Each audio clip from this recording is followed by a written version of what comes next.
Primero, buenas tardes para todos, buenas tardes particularmente al Colegio de Abogados de Neuquén, a mi querido Colegio de Abogados de Neuquén, que hoy tengo el gran gusto de titularizarlo en su presidente, el doctor Marcelo Iñiguez, un gran profesor, un gran jurista y particularmente un querido, muy querido amigo.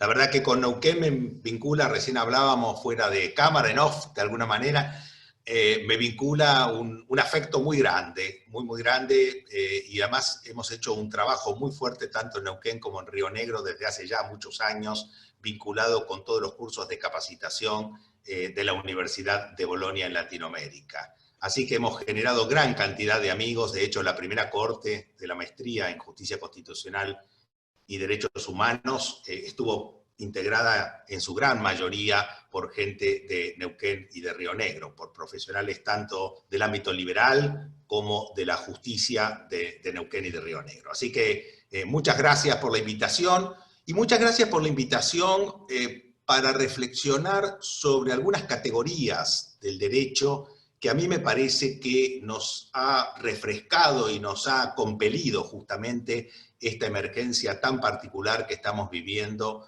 en el mundo y en la Argentina. Y me parece que dentro de digamos, de las categorías que tenemos que repensar el derecho, sin ningún tipo de duda, una de las principales categorías que me parece que hay que repensar es el control de razonabilidad de las normas de emergencia. Esta va a ser la temática que yo voy a tratar de compartir con ustedes y luego, por supuesto, debatir con todos ustedes, y que he titulado con un nombre que en términos generales, desde el punto de vista de marketing, es muy interesante, que es este interrogante de ¿quedan jueces en Berlín? Hay gente que conoce a qué se refiere justamente este interrogante, otras personas no, uno no tiene por qué conocerlo, así que voy a hacer primero una pequeñísima introducción de cuál es justamente esta fábula de quedan jueces en Berlín y por qué esta relación justamente con el control de razonabilidad de las normas de emergencia. Es conocida esta historia fabulada justamente, se contaba que digamos, el rey Federico II de Prusia, que fue bien titulado como Federico el Grande, tenía un castillo con grandes jardines donde hacía grandes fiestas y había un molino a lo lejos que se veía y que afeaba de alguna manera a criterio del rey, por supuesto, su escena. Y además, con el, digamos, movimiento de las aspas, se escuchaba cuando el viento las hacía mover y esto molestaba, por supuesto, los oídos majestuosos del rey Federico de Prusia. Entonces lo manda a llamar al molinero y le propone comprarle el molino, pero el molinero le explica que ese molino era su fuente de trabajo y al mismo tiempo había pertenecido a varias generaciones de su familia y que por lo tanto no estaba dispuesto a venderlo. El juez, por supuesto, perdón, el rey, por supuesto, claramente se sorprendió y le dijo, pero tú sabes perfectamente que puedo destruir tu molino si yo quisiera y no pagarte absolutamente nada. Y el molinero, con firmeza, le respondió, señor majestad, señor rey, claramente eso sería un acto injusto. Por suerte y afortunadamente quedan jueces en Berlín. La historia con la que comienzo de alguna manera esta reflexión se convirtió en uno de los lemas del Estado de Derecho, es decir, la sujeción del poder público a la ley, el control de alguna manera del poder. Todos sabemos que este control en nuestro sistema constitucional está depositado principalmente en el Poder Judicial, está depositado principalmente en los jueces. Recordemos que ya la Corte Suprema de Justicia en el año 1887, en los albores de la creación justamente del control de constitucionalidad de las normas, el famoso caso Sojo, dijo textualmente, por grande que sea el interés general, cuando un derecho de libertad sea puesto en conflicto con atribuciones de una rama del poder público, más grande y más respetable es el que se rodea a ese derecho individual de la formalidad establecida para su defensa. Y luego siguió agregando una cita que se repite mucho en los fallos de la Corte, periódicamente en la jurisprudencia de los tribunales y en los artículos de la doctrina: el palladium de la libertad no es una ley suspendible en sus efectos, revocable según las conveniencias públicas del momento. El palladium de la libertad es la Constitución, esa es el arca sagrada de todas las libertades, de todas las garantías individuales cuya conservación inviolable, cuya guarda severamente escrupulosa, debe ser el objeto primordial de las leyes y la condición esencial de los fallos de la justicia. Algunos interrogantes. ¿Vienen cumpliendo los jueces esta misión institucional? ¿Están hoy a la altura que la sociedad y la historia les reclama? ¿Están predispuestos a controlar al poder político, a enfrentarse al presidente y al legislativo en resguardo de los derechos constitucionales? El modelo constitucional argentino le ha concedido al Poder Judicial muchos e importantes beneficios institucionales y también personales. Prestigio y respeto social, inamovilidad en sus funciones, remuneraciones importantes, exención de impuesto a las ganancias durante casi 90 años, beneficios en la extensión de la jornada laboral y una tranquilidad jubilatoria que muchos abogados claramente envidiamos sanamente. Me consta que el país cuenta con muchos y muy buenos jueces, pero me sigo preguntando, ¿tenemos muchos jueces con vocación de limitar la expansión hegemónica y creciente del presidente en su función del Poder Ejecutivo? ¿De controlar con firmeza los excesos reglamentarios del poder? ¿De limitar el avasallamiento de los derechos por parte del Ejecutivo invocando siempre la omnipresente razón de la emergencia? ¿Cómo han devuelto los jueces a la sociedad las importantes prerrogativas que la misma institucionalmente les ha concedido? En pocas palabras, ¿quedan jueces en nuestro Berlín? Creo que sería bueno tomar conciencia, como hombres y mujeres de la justicia y del derecho principalmente, que hoy vivimos en un estado de alarma, no solo por el COVID-19, sino porque hay otro peligro que a mi criterio debemos prestar igual o mayor atención, que podría ser en el largo plazo quizás tan preocupante o más preocupante que la situación de emergencia que hoy estamos viviendo. Me refiero al modelo político más o menos autoritario que podría instalarse aún en las democracias más avanzadas, si creyéramos que la única opción que transita esta emergencia sanitaria es vida versus libertad personal. Esta preocupación no es exclusivamente argentina, no me estoy refiriendo exclusivamente a nuestro país. Como todos sabemos, ronda por el mundo y está claramente expresada en muchos artículos escritos por diversos pensadores de distintas disciplinas sobre los peligros que encierra el control de la pandemia a costa de la enorme restricción de los derechos individuales que estamos viviendo. Vida o libertad, más allá de esconder una opción a mi criterio maniquea, desconoce la historia del hombre en su lucha por la libertad.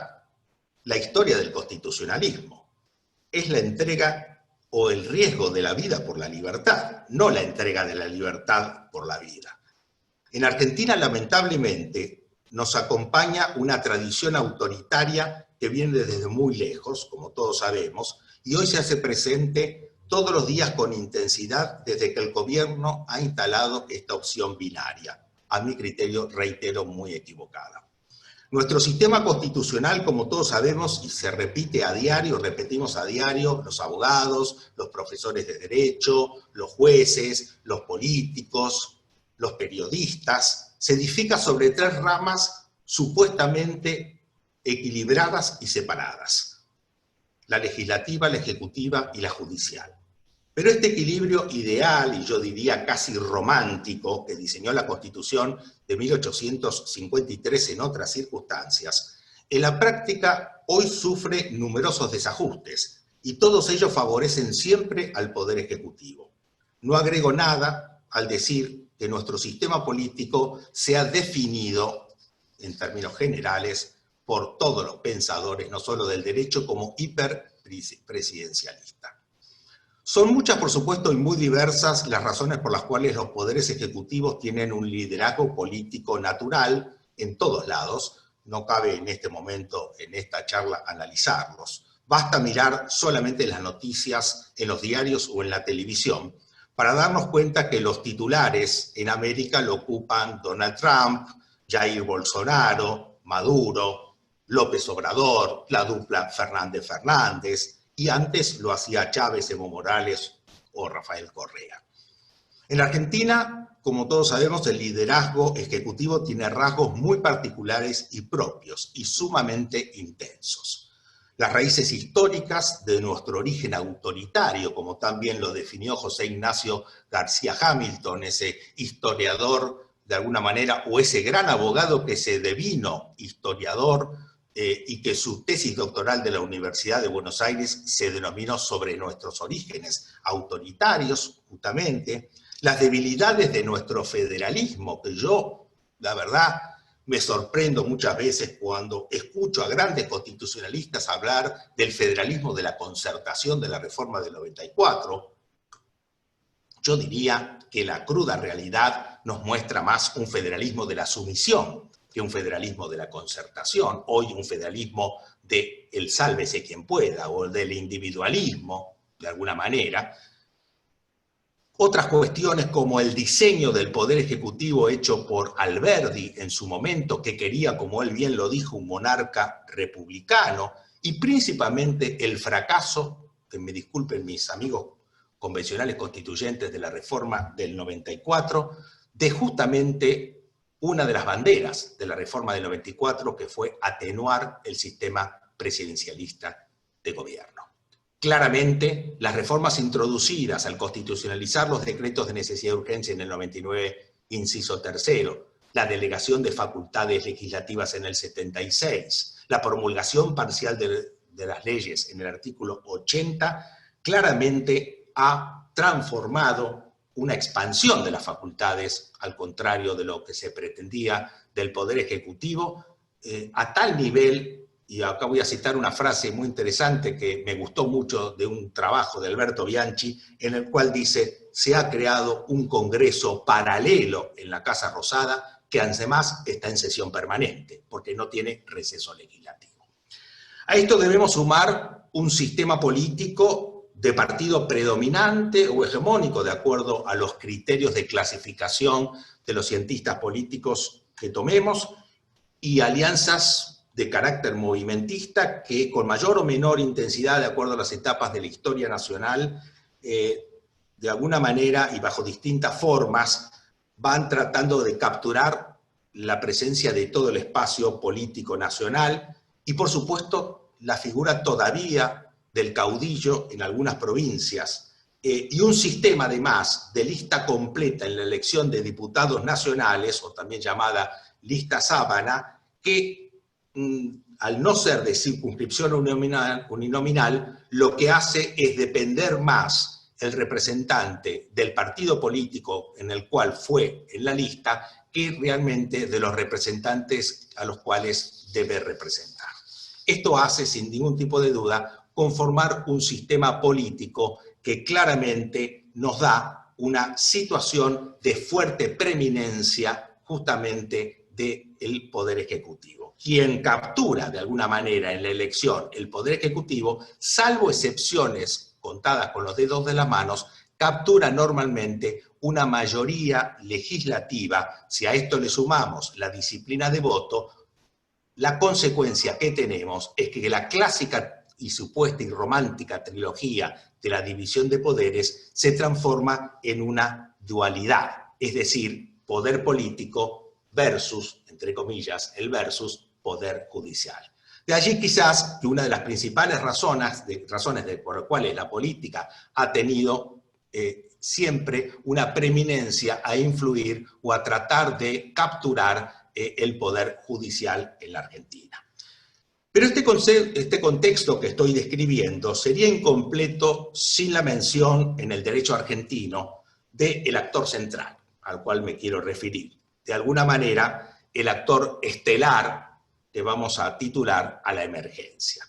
Es decir, la emergencia que ha justificado la expansión progresiva, y yo diría casi agobiante en algunos casos, de las facultades del Poder Ejecutivo sobre los derechos constitucionales. Hayan sido establecidas por ley o por decreto, Las emergencias de todo tipo y color han sido utilizadas para restringir los derechos y aumentar el poder presidencial, y los jueces de Berlín, a mi criterio, señores, han sido demasiado complacientes con todas ellas, casi sin excepción. Como sabemos, la Corte Suprema de Justicia aplica, al controlar la constitucionalidad de las normas, diversos niveles de escrutinio.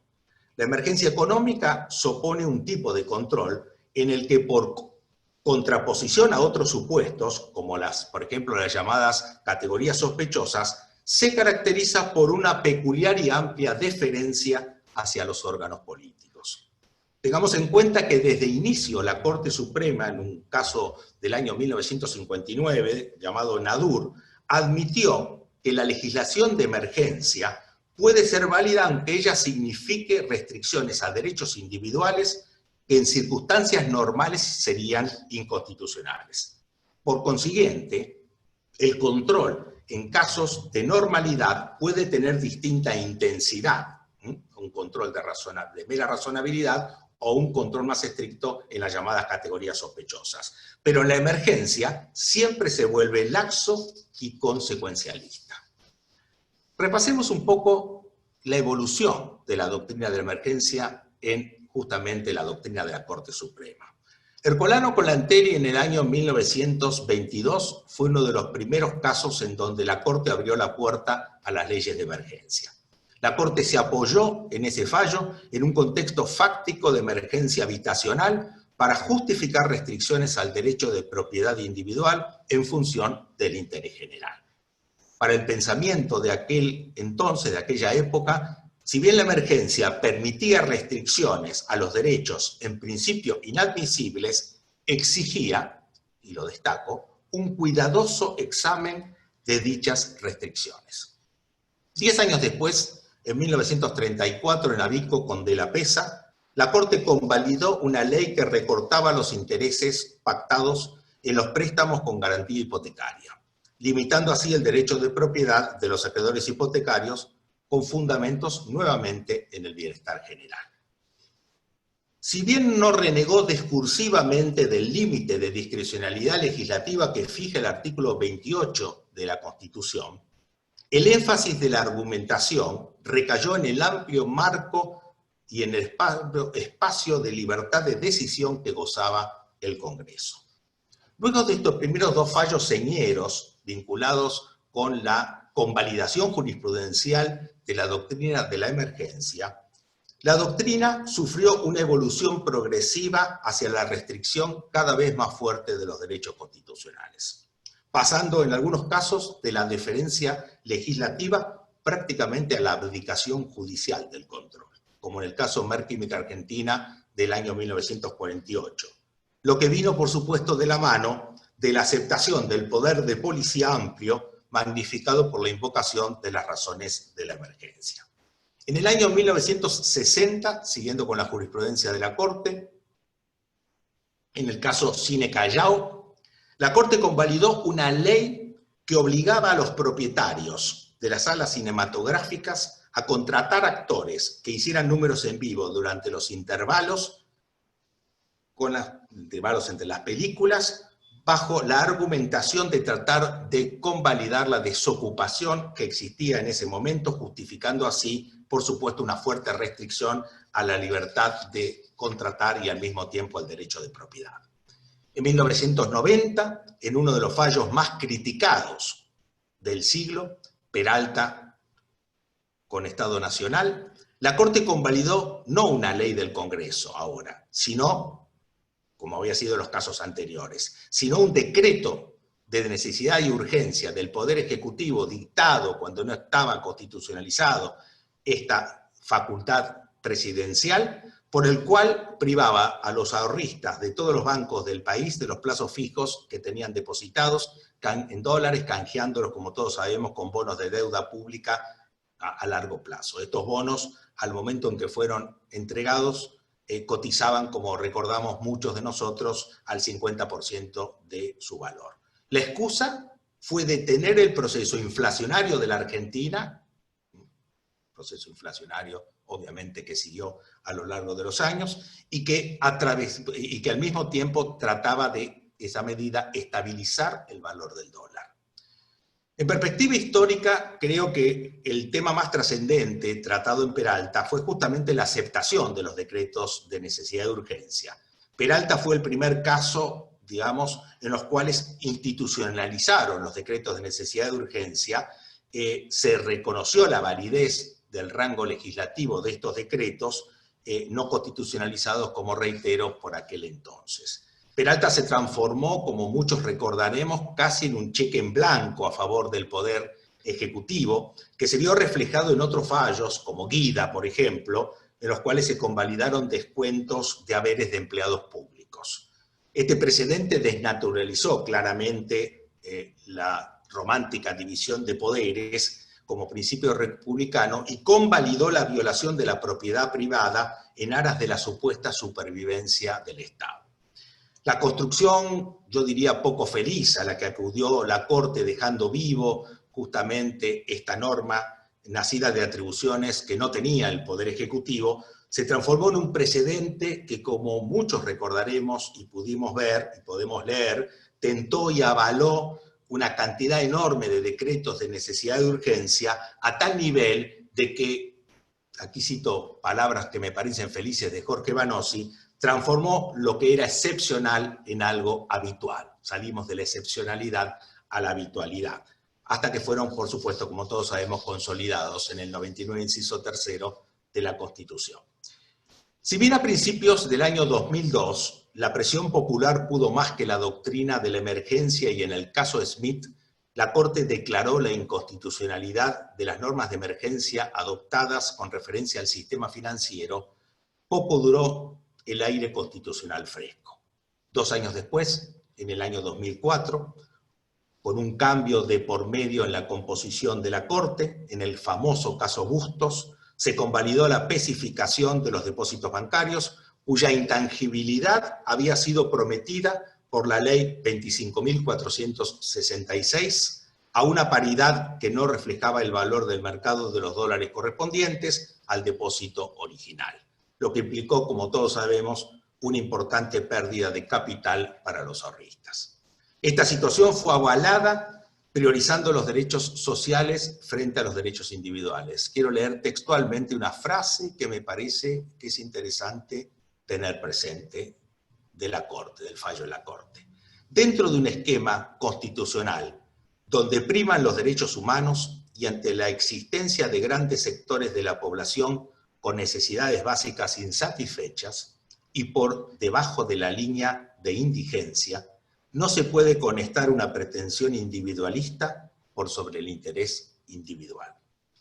Posteriormente, 3 años después, en el caso Rinaldi, la Corte convalidó quitas entre el 30 al 60% a los acreedores respecto de obligaciones no financieras. Y en el caso Grillo Vicente, también de ese año, del año 2007, reconoció la posibilidad de que las normas de emergencia alteren los derechos adquiridos por las partes. Es un hecho entonces fácilmente comprobable, mis amigos, de que el Poder Judicial en general siempre ha prestado su apoyo jurisprudencial al Poder Ejecutivo en los casos definidos como de emergencia. Y aquí radica, a mi criterio y a criterio de otros constitucionalistas que piensan en la misma línea, una de las razones de nuestra deformación y decadencia institucional. La debilidad e ineficacia del control de razonabilidad de las leyes creado doctrinariamente por la Corte Suprema de Justicia. El control de razonabilidad, como sabemos, es una manera de verificar la constitucionalidad de las leyes que tiene fundamento en el artículo 28 de la Constitución, que establece, como todos conocemos, que los principios, garantías y derechos no pueden ser alterados por las leyes que reglamentan su ejercicio. Mediante este control, los jueces examinan la proporcionalidad entre los fines perseguidos por la ley y los medios elegidos por ella para conseguirlos. El control de razonabilidad parte de una premisa que lo limita fuertemente, que los jueces no analizan la oportunidad, mérito y conveniencia de las normas o su eficacia. Esto implica, en otras palabras, que los jueces al ejercer el control de razonabilidad no verifican la legitimidad en sí del fin invocado por el legislador, ni la conveniencia de los medios elegidos para arribar a ese fin. Controlan tan solo que exista una adecuada proporción entre medios y fines. Así fue establecido en la doctrina de la Corte que hemos revisado hasta el momento, en Abico con de la Pesa, en Cine Callao, en Peralta, en Smith, y se mantiene al día de hoy, conforme ha reafirmado la Corte Suprema de Justicia en Asociación Francesa Filantrópica y de Beneficencia, fallo del año 2018. Como resultado de esto, basta con que el Poder Legislativo o el Poder Ejecutivo, invocando la emergencia, enuncie un fin muy elevado, la salud pública, la seguridad nacional, para que cualquier medio resulte ser proporcional y adecuado para su consecución, ya que la carga de la prueba, como todos sabemos, sobre la falta de razonabilidad o la inconstitucionalidad de la norma recae en quien impugna justamente la norma, eximiendo, en este caso, al Estado, por supuesto, de justificar la razonabilidad de la medida. Salvo en los casos, como todos sabemos, de las llamadas categorías sospechosas, que son excepcionales. Por muy valiosos, me parece que puedan parecer los principios que fundan el control de razonabilidad, este se deduce a la mera formalidad de constatar la proporcionalidad entre medios y fines. Siempre va a dar un resultado favorable a la constitucionalidad de la ley impugnada, pues basta con enunciar, como decíamos, un fin social muy alto, claramente, para que no puedan ser revisados y para que cualquier medio que tampoco controlan los jueces sea proporcional a los fines altos, elevados y expuestos como justificación. Por lo tanto, parecería, sin duda, que hoy que vivimos otra gran emergencia, la emergencia sanitaria del COVID-19, que ha trastocado y que de alguna manera no solamente ha trastocado nuestras vidas desde todo punto de vista, jurídico, económico, social, afectivo, se ha apoderado también de la escena, pero que no olvidemos que desde diciembre del 2019, una nueva ley de emergencia había delegado en el Poder Ejecutivo todos los poderes imaginables. Recordemos un minuto que la llamada Ley de Solidaridad Social y Reactivación Productiva en el marco de la emergencia pública, la 27.541, declaró la emergencia en materia económica, financiera, fiscal, administrativa, previsional, tarifaria, energética, sanitaria y social, delegando en el Poder Ejecutivo todas las facultades comprendidas en la ley. Leí textualmente el artículo 1 de la ley.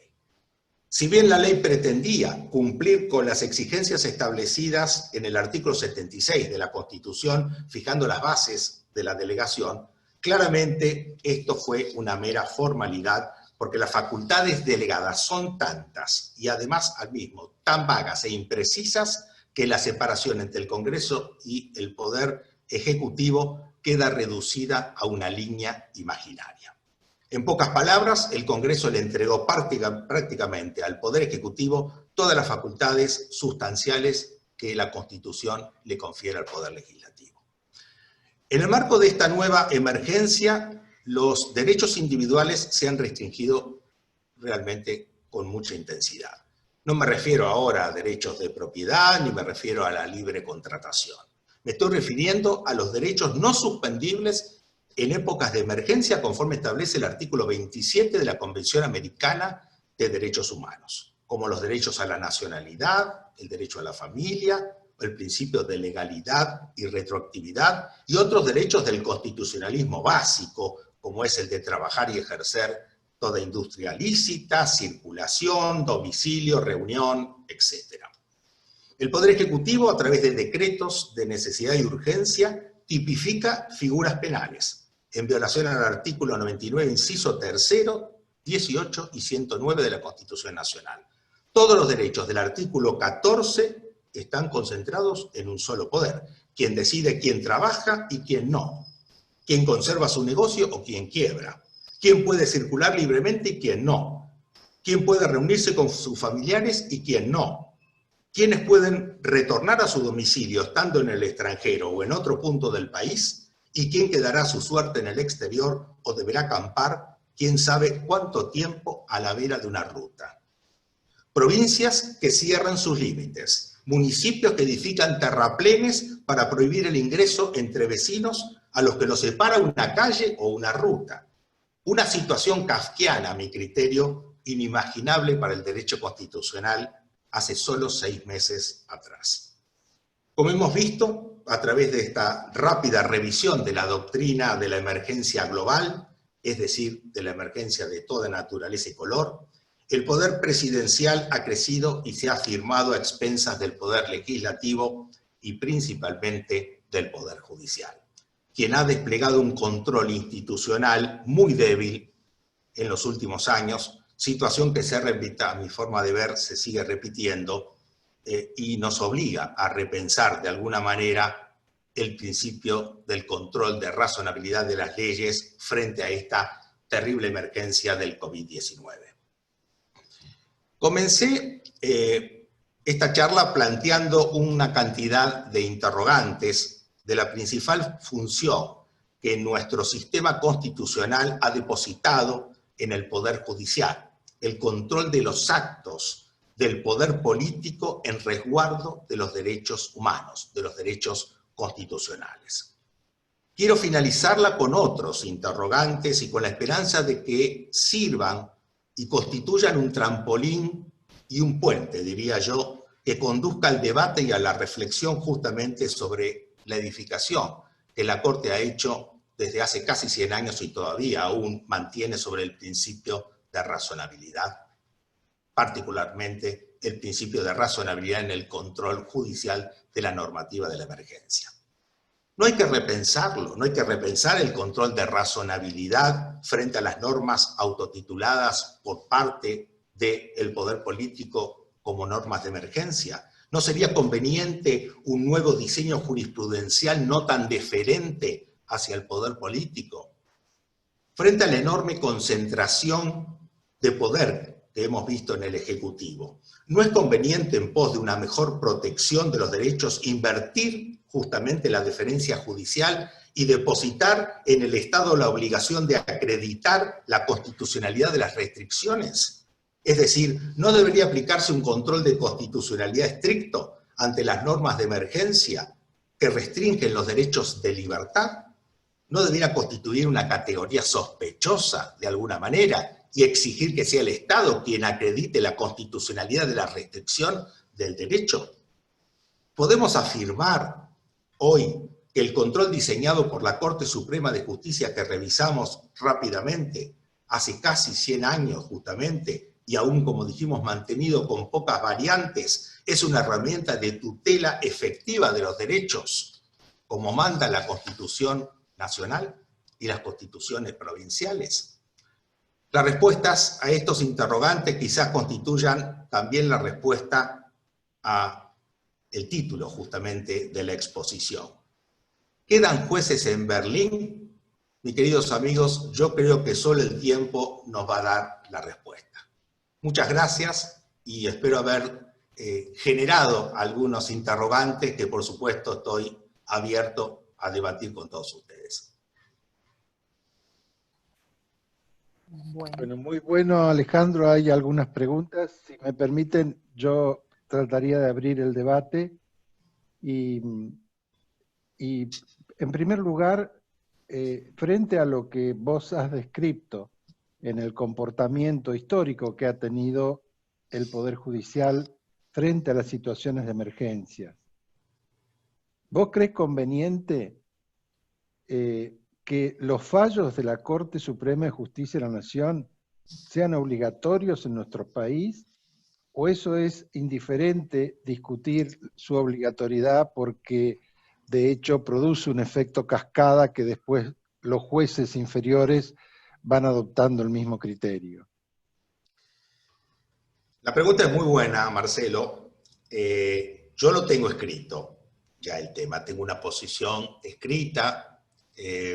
Yo creo que claramente los fallos de la Corte Suprema de Justicia tienen que ser obligatorios para los tribunales inferiores cuando interpreta derecho federal y cuando interpreta derecho común, porque el derecho común ha sido delegado. Nosotros tenemos un federalismo a medias, un federalismo, yo diría, murrengo, y bueno, claramente el derecho común ha sido delegado al Congreso Nacional también.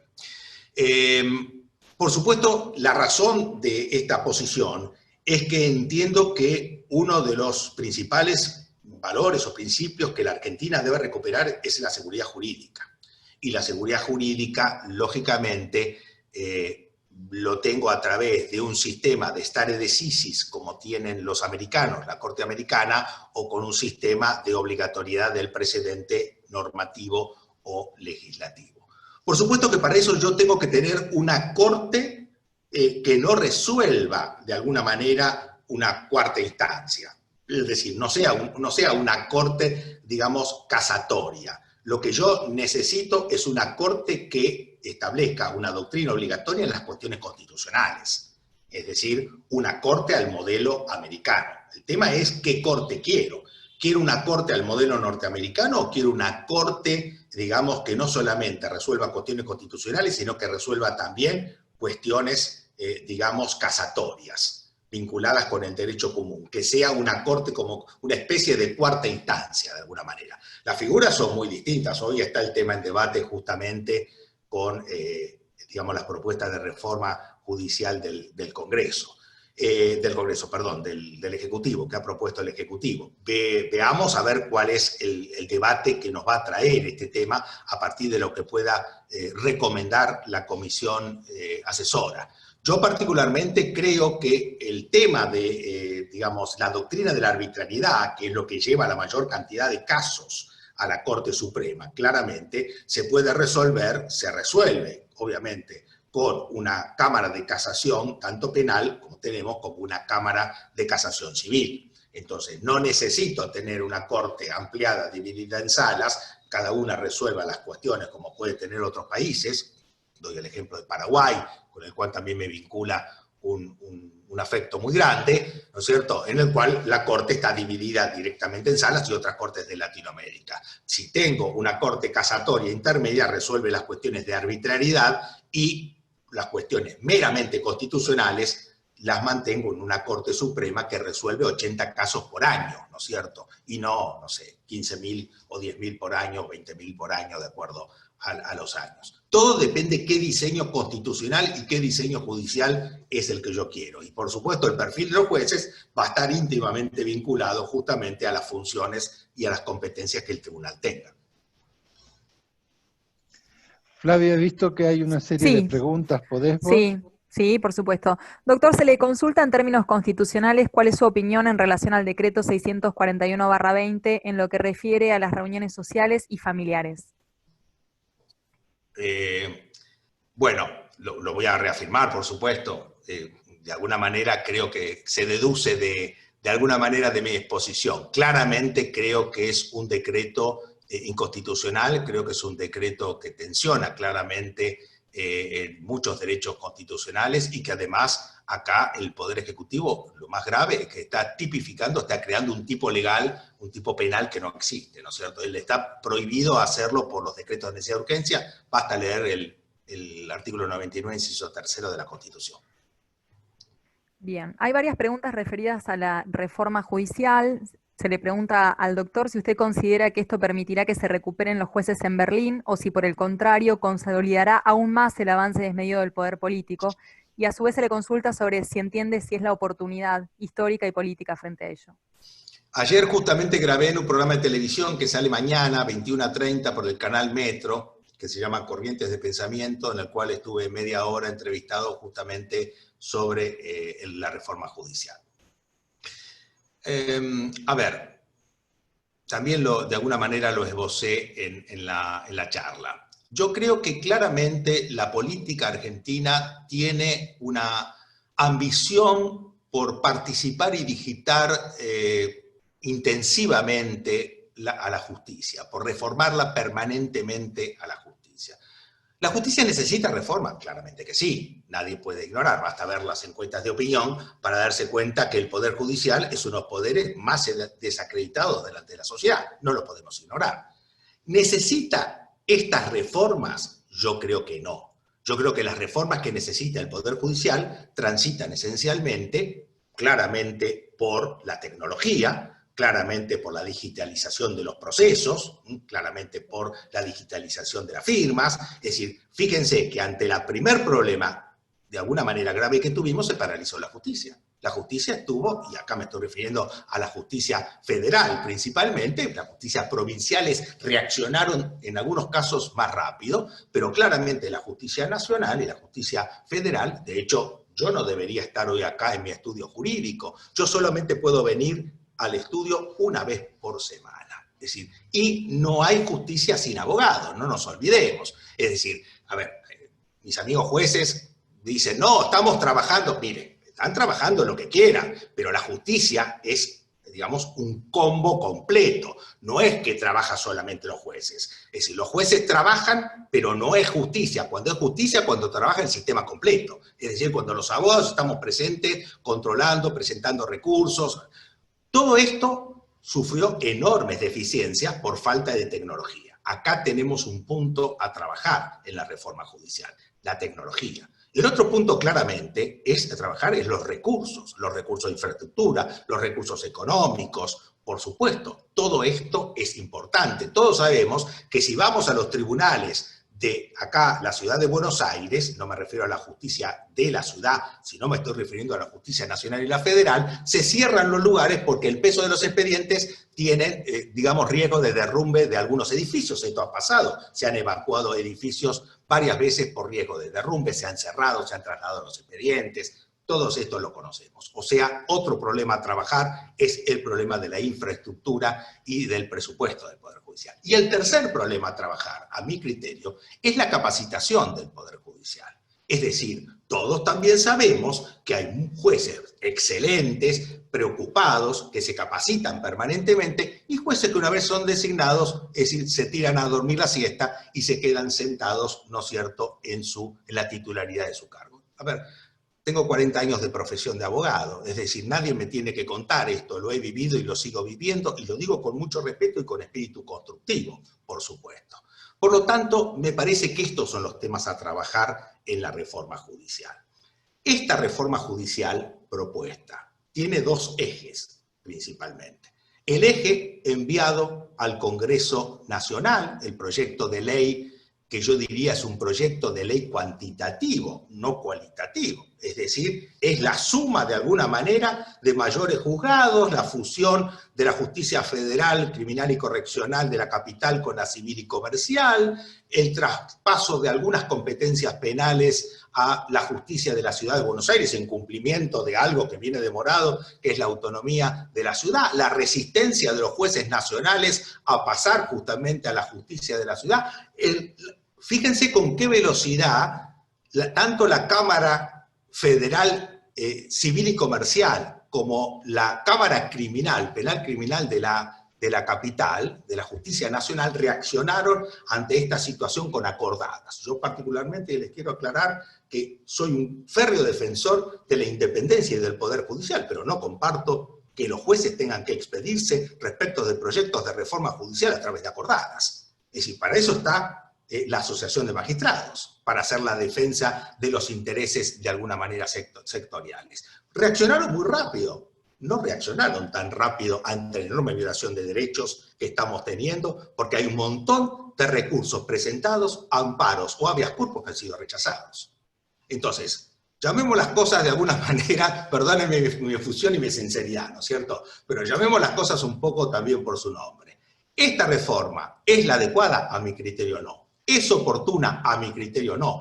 Claramente no es la preocupación de la sociedad. La preocupación de la sociedad es hoy cómo trabaja, cómo de alguna manera llega a fin de mes y cómo no hace para quebrar su negocio y para seguir viviendo, cómo se contiene emocionalmente.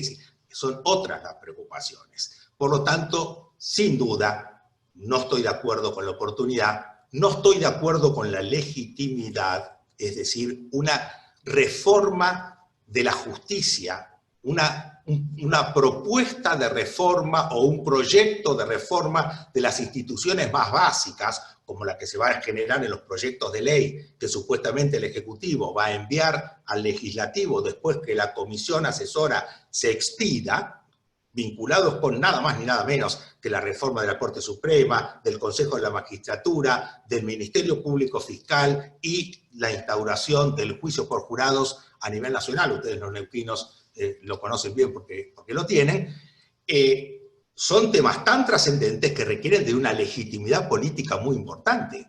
Yo no puedo reformar estas instituciones sin escuchar a la justicia, sin escuchar a los colegios de abogados, sin escuchar a la oposición política. Esto tienen que ser políticas de Estado.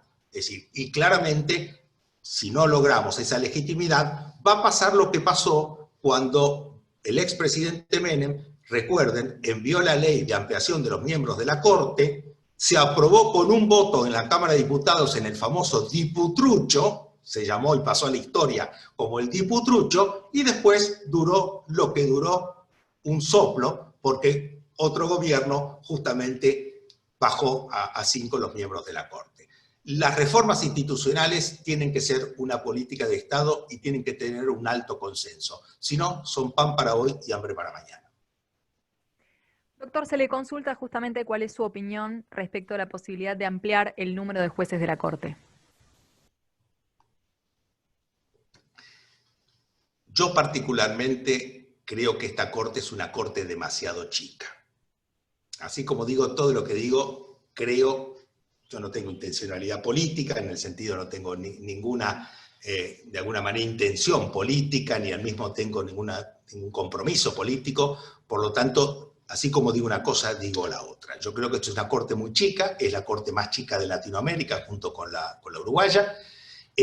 Me parece que una Corte un poco más ampliada, una Corte de 7 o de 9 miembros, me parece que 9 miembros puede dar una federalización, una paridad de género más importante, puede dar de alguna manera una legitimidad democrática en sus decisiones. Más importante, la verdad me preocupa que con 3 votos solamente de alguna manera se establezcan políticas o tanto de control o de expansión muy importantes, porque la Corte gobierna, como gobierna igualmente el Poder Ejecutivo y el Legislativo, más allá de las enormes diferencias. Lo que quiero decir es que la Corte no solamente controla, sino también, obviamente, edifica políticas de Estado.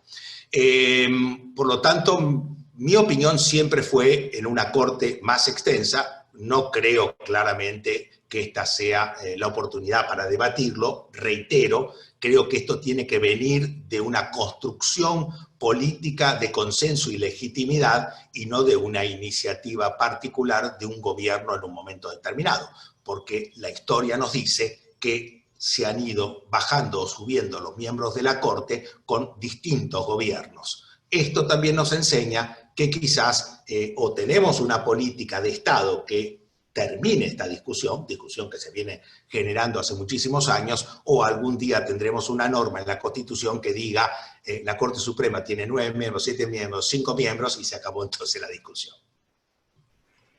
Bueno, otra de las consultas es ¿cuál es su opinión acerca de la teoría de la doble lectura de la Constitución, elaborada por la jurisprudencia estadounidense, según la cual los mismos derechos y garantías constitucionales pueden ser considerados de maneras diferentes frente a situaciones diferentes, tales como normalidad o emergencia?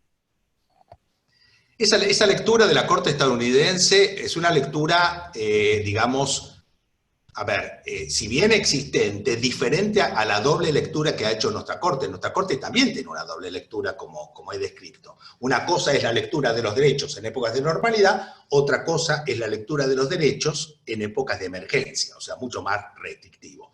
Pero acá hay una enorme diferencia.